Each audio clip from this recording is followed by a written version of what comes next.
A medical consultant and academic guru in community health, Professor Emeritus Umaru Shehu, has visited Yobe State College of Medical Science and the State University Teaching Hospital to assess structures constructed and medical facilities installed under the watch of Governor Ibrahim Gaidam. The Professor of Medicine and former Vice Chancellor of the University of Nigeria, Nsukka, rated all medical facilities put in place by the state government as among the best. Professor Shehu urged the hospital management to imbibe a maintenance culture to lengthen the lifespan of the state-of-the-art equipment. Who is behind driving force behind this? Who approved the funds? If you say, well, somebody has contributed enormously to the progress of this institution, and for that we must give him the benefit and praise him and ask him to do more. I'm really impressed to see some of the up-to-date equipment, and then what I've been told about maintenance of such equipment, such as guaranteed to that extent that it's possible to guarantee. I mean, nothing is infallible. So I'm glad that I've been able to come for a very short visit this time. I haven't gone around to see any details of it, but I'm not in any case competent to look at every detail, but at least some of it. We'll look at it and see to what extent. The CMD. I feel highly honored. I'm privileged for Emeritus Professor Umaru Shehu to pay us a visit here and then to bless this institution. And then we also hope and pray that we shall continue to tap from his fountain of knowledge and experience, especially in healthcare industry and the medical world. We are very much highly appreciative of what Governor Gaidam has done to the state, not only in the health sector, but in other sectors as well. But I can only speak for the health sector because that's what I know best. He has revolutionized the health sector. Yobe has never ever witnessed, such a change, positive change as far as the healthcare delivery, is concerned.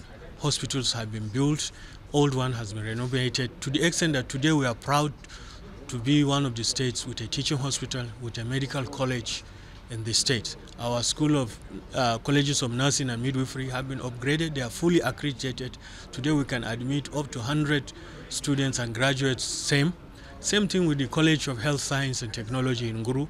The course outlines and the curriculum has been developed and expanded. So, almost all the areas in healthcare, name it, manpower development, training, service, clinical governance, all these thematic areas have been developed. Dr. Babangana Ahmed, Provost College of Medical Sciences in Yobe State, has described the initiative which brought into being the institution as one of the best ways of promoting medical tourism within and outside the shores of the state. Fielding questions from the Impact Yobe team, Dr. Babangana appreciated Governor Ibrahim Gaidam, seeing the need to establish a College of Medical Science for the benefit of Yobeans and neighboring states alike. In the previous statistics, it has always been said that the maternal and child health, and the maternal mortality, and then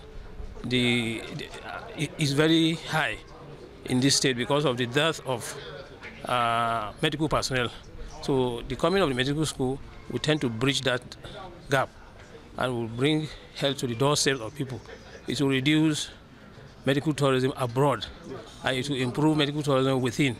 It will create employment, and it's a good thing that the governor has thought of it. Well, we have to appreciate whoever does the good thing. And our governor actually has done the good thing for us in health and education. If you look at the university, by the time he came, it was moribund. But he has improved in the funding of the university. That led to establishment of other faculties, like social and management sciences, faculty of law, postgraduate school, in addition to the College of Medicine itself. And this will bring more people into limelight to get trained in all those various fields within the state without going elsewhere. And most people here are either civil servants or peasant farmers. They find it difficult to travel elsewhere to get education because it's very expensive. So this is like bringing education to the doorstep of the populace, and that will help in the development of the state, and that will also increase representation at the federal level of indigenous of the states. Yobe State Governor Ibrahim Gaidam has presented a sum of 91 billion naira as the 2019 appropriation bill to the Yobe State House of Assembly. Governor Gaidam said the 2019 budget, tagged Budget of Consolidation, is aimed at revitalizing the education system, increasing access to health services, revamping the agricultural activities, creating jobs, and ensuring food security across the state. In his speech, Governor Gaidam cherished the close cooperation that has existed between the executive and the legislative arms of government in the state. For the 2019 budget estimates, we propose to spend the sum of 91,647,597,000 naira. This amount represents a decrease of 534,739,000 naira, or 0.6% less than that of the outgoing fiscal year. The projected income to finance the budget is expected to be generated from the following sources. One, our treasury opening balance is expected to be 10.117 billion naira by the first week of January. Internally generated revenue 5.126 billion naira. Statutory allocation 47 billion naira. Value added tax 9.9 billion naira. Ecological fund 1 billion naira. Stabilization fund 516 million naira. Except crude oil and exchange rate differential 4.2 billion naira. Subtotal 77.964 billion naira. With the laudable developmental programs in keeping with the Yobe socio-economic reform agenda to deliver services based on the budgeted expenditure items for the remaining period of the fiscal year.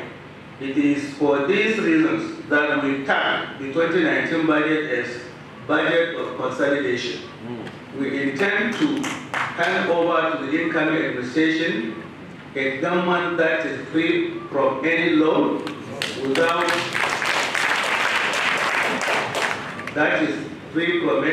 without any uncompleted capital projects, and a government that has robust civil service that will plan and implement any project.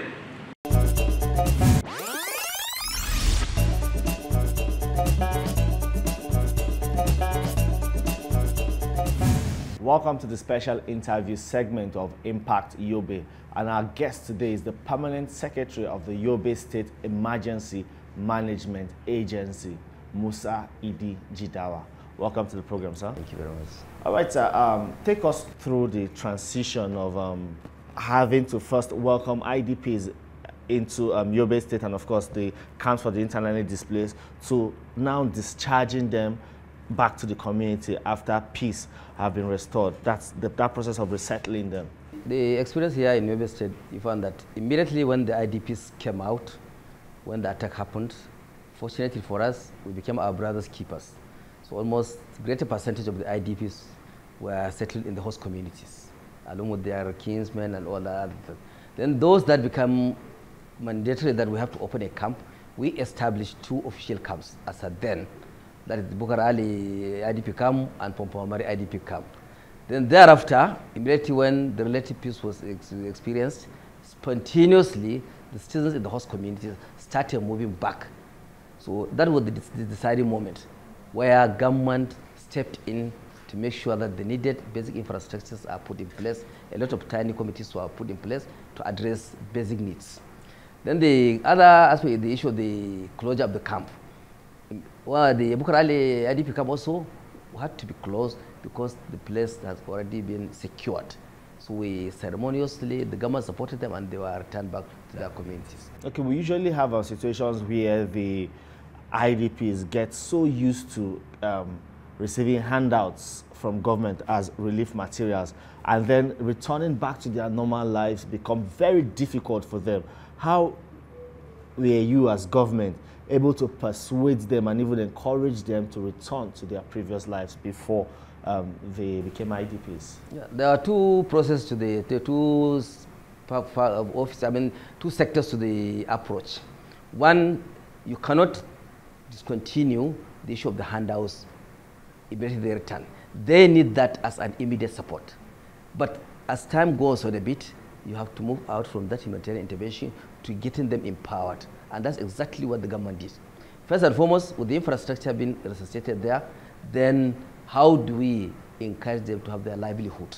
Together with the government and other development partners, we just put in. First, we identify that the basic support for the livelihood is purely agrarian. That was the first target, and the movement there was done at the verge of the farming season. So all of them were given agricultural ability, seedlings, fertilizer, all this in the industry.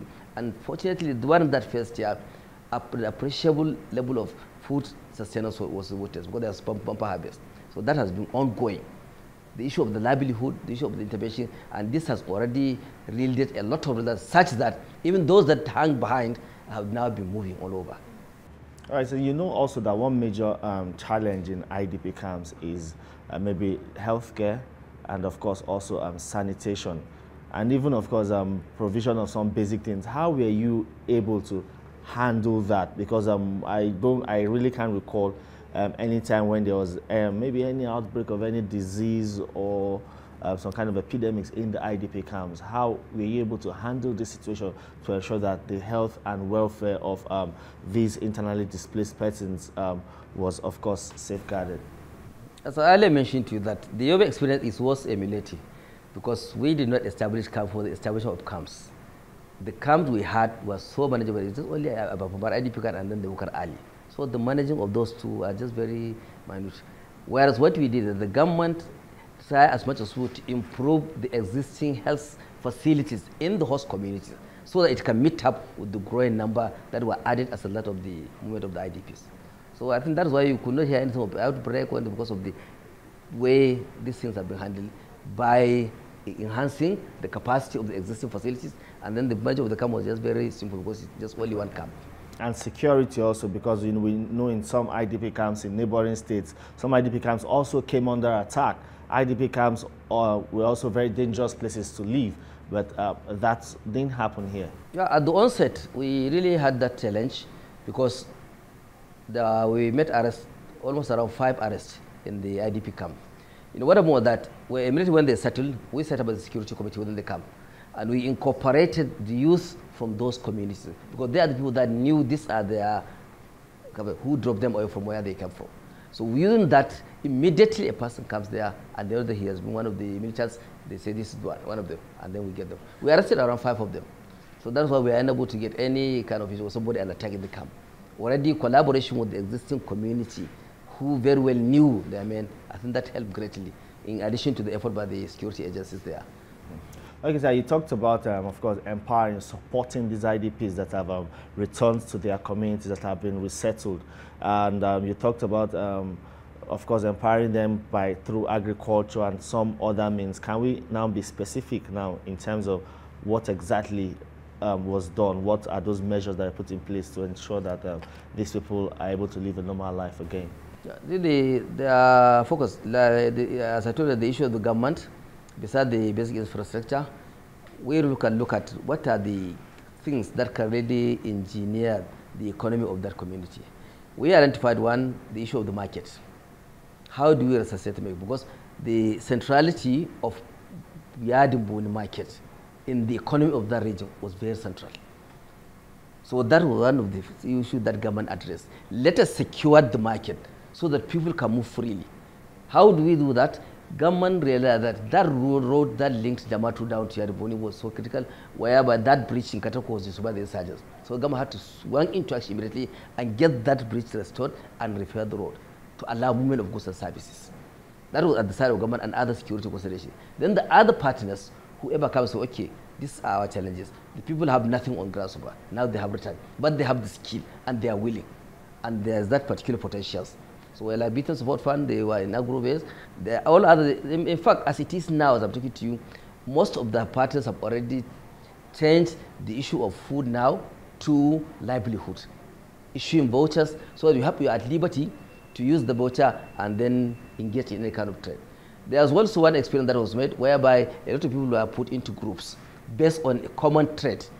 So the when that they were organized into a group, given capital with an account open, and then the money is continuously they make savings. So there are a lot of programs that you cannot even mention. There are so many of them, depending on the peculiarity of the community and then the people you are addressing. Okay, at that time too, when of course even up to now you had, and you still have partners, international partners and donor agencies. How were you able to coordinate all of this to ensure that yes, truly relief materials get to the people that need them? There are two levels also. We have the vertical and the horizontal coordination. One at the technical level, we have the State Humanitarian Coordination Forum, which we later renamed to Interagency Coordination Forum, because we had to change the name because we're now moving away from the humanitarian to recovery. So that one I chair, co-chaired by the UN OCHA. Together we would sit down and technically analyze needs, analysis and what needs to be done. That is at the technical side. Then on the larger governmental level, His Excellency Dr. Ibrahim established that high-powered committee under the Deputy Governor, Engineer Bokadi Aliu. That committee coordinates whatever assistance that comes into the state and also identifies where such assistance is needed. At the local government level, we have the local government committee, whereby whatever is sent down from the state, the local government committee coordinates that and makes sure that whatever is there reaches to the person that really needs it. So this is the hierarchy we really do. Okay, at the time when most of these IDPs were returning to their communities, to help them settling into their communities properly, government even gave some of them plots of land, some of them whose houses were destroyed during these violent attacks, got building materials. What has been their story after this gesture by the government? Any follow-up? This is the position of the state, because we realize that it is very unrealistic to say that you are going to build a whole place. Say maybe I'm going to build Yadimbuni, I'm going to build Goneri. It's not realistic. So at the committee level, government took a position that we are not going to build any place. Rather, we will empower the people to build it themselves. Support them so the person can just... This has a lot of advantages. One, you maintain the hegemony of that particular community, the neighborhood and all these things. This is also will add to the issue of psychosocial support with the persons. And you maintain that harmony with that community. So based on that, whatever material is procured by government or whatever support is brought in terms of shelter, we look at the community, okay, this community needs this. So how we went to profile and identify the needs, and based on the needs of each person, and then he is supported with cash and those materials. First, we had that of the Kukareta, where citizens from Borno State and other part of the state decided to make a home where they're staying in Kukareta. We made identify around over 300 of them, where a plot of lands were given to them, building materials and cash support. That's what. Then next we moved to Dadingel.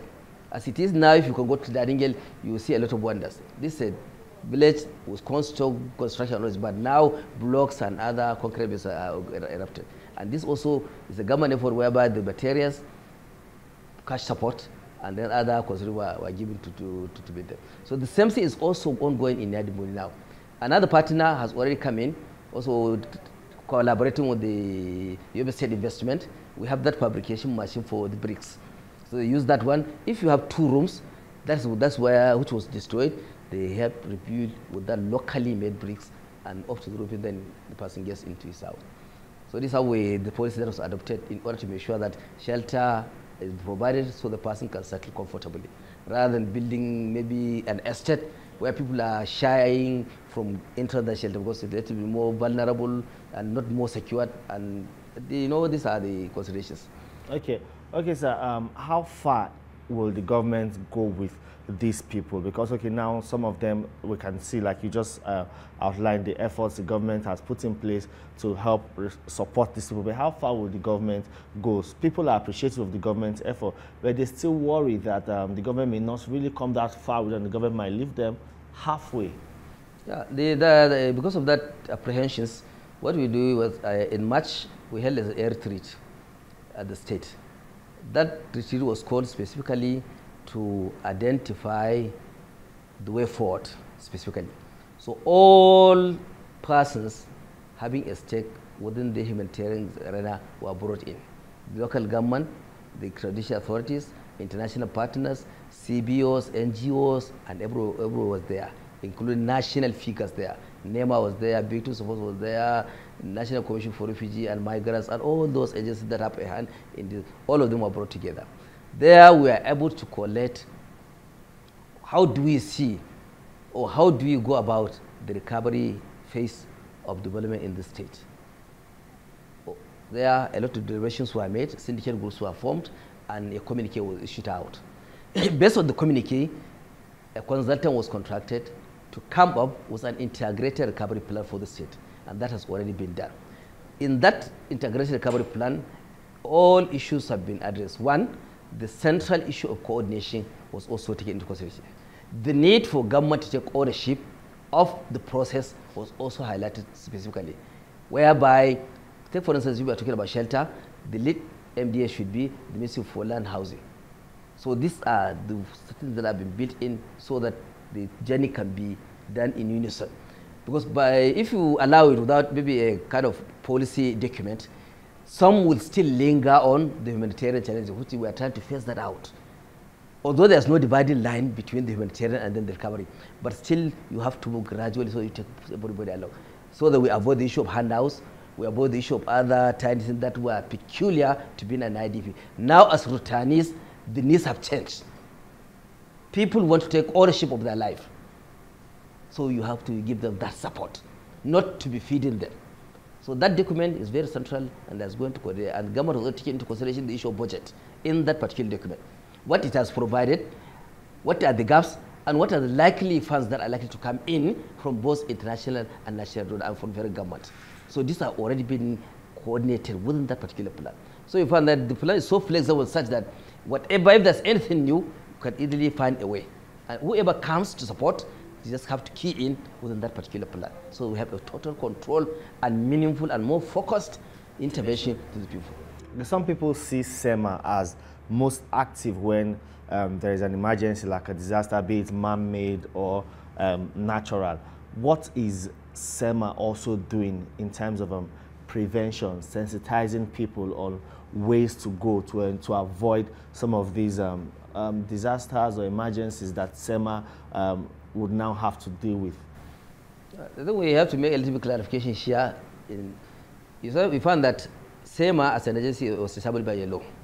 That law specifies that it is the chief advisor to the government on all forms of disaster, natural or man-made. It's supposed to also coordinate all interventions effort in the state. It's also supposed to take the lead in whatever disaster situation that happens.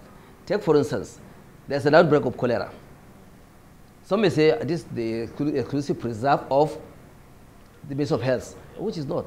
If it is a disaster, maybe based on the magnitude, SEMA will come in, take the lead, and then make the health take the lead for the president. Then bring on board the wash aspect on board, and then they come along because certainly the issue of food will come in, nutrition and all these things. So it's a kind of a concerted effort. Once there's a disaster, that agency is supposed to advise government and take the and make sure that appropriate measures are taken based on the disaster management cycle. All this. So in terms of mitigation, even prior to the disaster, it's the responsibility of the agency to advise government on to put in place certain mitigative measures, be it sensitization, in terms of jingles, in terms of public awareness, especially when season comes, like say maybe we are now approaching maybe the dry season, issue of fire outbreak will be so rampant that we have to be on board and be taking people that please make sure that you become very careful with the where you lit fire. If it is the cold season, don't sleep. All this kind of advocacy, SEMA can do that. But the confusion that I am seeing is that you find that when there's an emergency and the way we operate in the state, because of the gravity and the intensity of the challenges in the insurgency, that is why the governor in his wisdom had to establish a committee to handle accordingly, because SEMA alone as an agency cannot do it adequately. But you need SEMA as a technical partner so that it can provide the technical component. That's why SEMA is made the secretariat. Okay, then you just talked about the cholera outbreak in Geshua, and I also know that SEMA has been involved in maybe intervening in that situation. In what ways or how have you been able to intervene to ensure that? Yesterday we had a meeting with all the partners on ground, and we have already prepared a talking point. And I will take the lead so that we see government on the need to enhance. This is what is happening now on ground, and these are the gaps we identified, along with all the partners, OCHA, UNICEF, all this. What are the gaps you've identified? The issue of wash. First, you cannot treat cholera without addressing the wash issue of water supply, the quality of water, and the need to have more water. That we identified. We say, okay, maybe as an emergency, we need some tanks and all these things. So these talking points, already we have identified them, and we're going to see the Secretary of State government, who in turn will convey to the governor, and then action will be provided. All right, sir.